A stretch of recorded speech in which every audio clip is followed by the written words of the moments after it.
Shalom, selamat sore.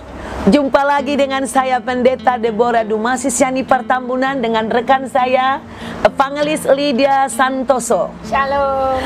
Dari CVM Channel dalam acara Renungan Senja. Hari ini terakhir kita membahas tentang apakah perlu bertobat sesudah dibaptis. Kita akan membukakan satu firman dari Yohanes pasal 14 ayat 15 ayat 17 sampai 17. Saya bacakan buat kita semua. Jikalau kamu mengasihi aku, kamu akan menuruti segala perintahku. Aku akan minta kepada Bapa, dan Ia akan memberikan kepadamu seorang penolong yang lain, supaya Ia menyertai kamu selama-lamanya, yaitu Roh kebenaran. Dunia tidak dapat menerima Dia, sebab dunia tidak melihat Dia dan tidak mengenal Dia. Tetapi kamu mengenal Dia, sebab Ia menyertai kamu dan diam di dalam kamu. Saudaraku, dikatakan di sini kita mengenal Dia, mengenal Tuhan, karena kita merasakan kita disertai dan diam di dalam kita. Jadi kalau diam di dalam kita, ya hanya kita yang tahu. Kita tidak peduli apa penilaian orang sebenarnya. Tetapi firman Tuhan ini mengatakan, saudara, apabila engkau percaya, engkau berarti mengasihi Tuhan. Apabila kau mengasihi Tuhan, maka engkau juga menuruti apa yang diperintahkannya. Nah, banyak sekali orang Kristen mengatakan, aku percaya Tuhan, aku mengasihi Tuhan, tetapi perbuatannya berbeda. Kalau ditanya, kok kamu sebagai orang Kristen seperti itu? Loh, aku sayang Tuhan, kan aku yang tahu. Banyak orang yang ngomong seperti itu. Bagaimana menurut ibu? Kalau ada orang yang mengatakan, kan aku yang tahu aku sayang Tuhan, padahal perbuatannya udah jelas berlawanan dengan firman Tuhan. Misalnya ada orang yang suka ngomong-ngomongin yang lain, ada orang di kantor suka suap, suka melakukan korupsi, dan ada orang juga diam-diam dia berzina, berselingkuh.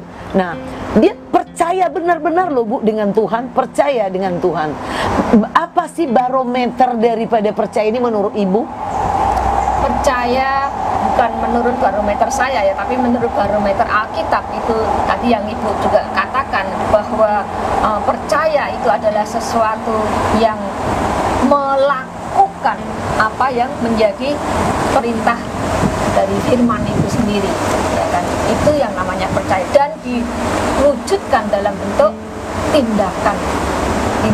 tindakan kebenaran, ya. Nah, memang gini, banyak orang, ketika saya katakan misalnya sesuatu, orang curhat kepada saya tentang kelemahannya, itu bisa kita tinggalkan. Itu kan karunia buat ibu, saya belum. Ada orang ngomong seperti itu. Tapi menurutku Alkitab ini, saudaraku, mengatakan di sini, aku akan minta kepada Bapa. Jadi Tuhan Yesus meminta kepada Bapa supaya kepada semua orang percaya diberikan seorang penolong yang menyertai. Yang artinya penolong, kalau kamu lemah dalam hal apa, Roh Kudus adalah penolong diberikan Tuhan untuk memampukan kita meninggalkan dosa, menanggalkan kedagingan kita. Bagaimana pengalaman ibu sebelum ibu dibaptis waktu itu? Ada nggak perasaan memang, aku rasa nggak mampu aku meninggalkan ini. Ini aku sudah dari lahir seperti ini, aku nggak mungkin berubah lagi. Ada nggak pernah ibu merasa sebelum dibaptis seperti itu? Iya, ada. Tapi setelah dibaptis, ibu bisa nggak rasakan penolong itu ada di dalam diri ibu? Iya, betul. Itu sangat kuat saya rasakan. Seperti yang tadi kemarin saya saksikan ya. Saya terlalu latah dalam perkataan. Iya. Kemudian bagaimana saya belajar melakukan, memperbaiki setiap yang salah itu. jadi kalaupun ada penolong Roh Kudus itu di dalam hati kita, bukan juga berarti tidak semua masalah langsung seperti membalikkan tangan. Dia juga memiliki kesabaran mendidik, seperti seorang ibu mendidik anaknya, dididik untuk berdiri, dididik untuk makan. Enggak dalam satu hari perubahan itu. Nah, saudaraku, kita semua sudah diberikan Tuhan Roh Kudus di hati kita. Nah, makanya dikatakan, tetapi kamu mengenal Dia. Jadi saudaraku, banyak sekali saya dengar orang begini, aku dengar suara Tuhan. Dan saya sendiri pun, Ibu Lydia sendiri pun sering mengatakan itu, kami mendengar suara Tuhan. Lalu orang yang mungkin hubungannya sangat jauh dari Tuhan, dia mengatakan, kayak hebat sekali kamu bisa mendengar suara Tuhan. Saudaraku, Alkitab udah mengatakan hanya kita. Jadi kita betul-betul mengenal Dia. Dari perbuatannya setiap hari, Dia mengingatkan kita. Di hati nurani ini, saudaraku, Roh Kudus itu bekerja. Hati nuranimu adalah jendela daripada Tuhan untuk berbicara kepadamu. Nah, ketika suara hati nuranimu berbicara, kau dengarkan, kau lakukan, itu nanti terus berulang. Dari situlah kita tahu, oh ini dari Tuhan. Itu saudaraku, maka kenapa banyak orang berkata, aku mendengar suara Tuhan. Jangan saudara menghakimi orang yang mengatakan seperti itu. Karena di Alkitab dikatakan, tidak harus mata dengan mata kita melihat Bapa. Hanya anak yang bisa melihat Bapa. Tapi siapa yang percaya kepada Yesus, melakukan perkataannya, sesungguhnya dia sudah mengenal Bapa. Jadi mengenal Yesus sama dengan mengenal Bapa. Mencintai Tuhan berarti melakukan apa yang dikatakan oleh Tuhan itu sendiri. Nah, ada lagi nggak pengalaman ibu tentang soal di dalam pertobatan ini, perkara-perkara rohani yang ibu rasakan, yang nyata Roh Kudus berbicara menolong ibu sendiri? Mungkin Ibu Lydia bisa menjelaskan kepada kita contoh yang lain di dalam masa pertobatan, di dalam sesudah baptis itu, pertobatan yang terus-menerus, ada bukti Roh Kudus memampukan ibu untuk melakukan firman, untuk menaati perintah Tuhan Yesus. Seperti apa misalnya ibu? Contohnya, saya itu sering berpikir dan memaksa orang lain untuk melakukan seperti yang saya kehendaki, dan karena itu saya berpikir baik, maka saya memaksa orang itu untuk berbuat baik, padahal belum tentu baik buat orang itu. Ya kan, seperti contoh makan kulit ayam misalnya, ya kan, itu buat saya nggak bagus gitu, maka saya juga melarang orang lain untuk makan, tapi sesungguhnya mungkin orang itu perlu variasi makan begitu ya. Nah, dengan adanya Roh Kudus yang menolong itu, saya melatih supaya saya itu tidak memaksa orang lain, tidak memaksakan kehendak, walaupun kehendak ibu itu sangat bagus. Jadi Roh Kudus memberikan kemampuan untuk bersabar, menunggu hasil. Karena apa? Yang menganugerahkan pertobatan itu, saudaraku, adalah Tuhan itu sendiri. Jadi saudaraku, itulah bahwa buah-buah Roh Kudus itu harus nyata dipraktekkan dalam kehidupan kita.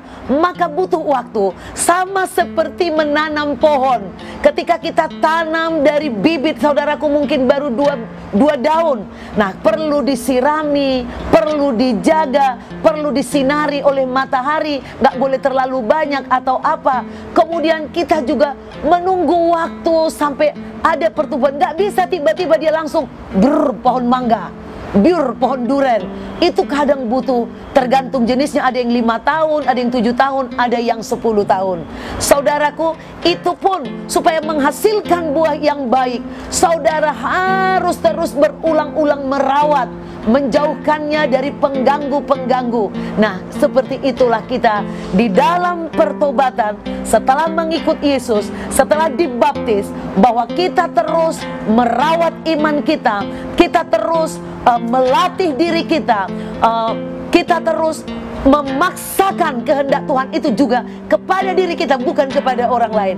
Kita boleh menganjurkan orang lain berbuat baik, mungkin kebaikan yang benar-benar kita tahu, tapi kita tidak boleh memaksa. Hanya Roh Kuduslah yang mampu mengubahkan orang lain.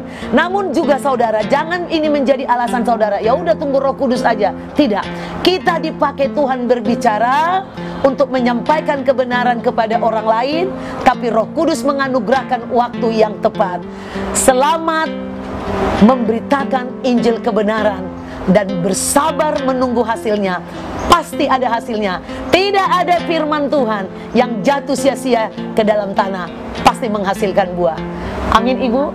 Jika saudara merasa diberkati dengan kesaksian kami berdua dalam hal ini, saudaraku, silakan saudara tonton lagi di YouTube, saudara like, saudara subscribe, saudara komen, dan share-lah kepada banyak orang, biar banyak orang mengalami kemerdekaan, tidak takut dibaptis selam, tidak takut bertobat.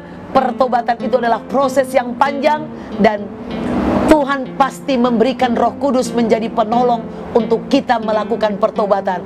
Tidak ada yang tidak bisa, bersama dengan Tuhan kita bisa menang.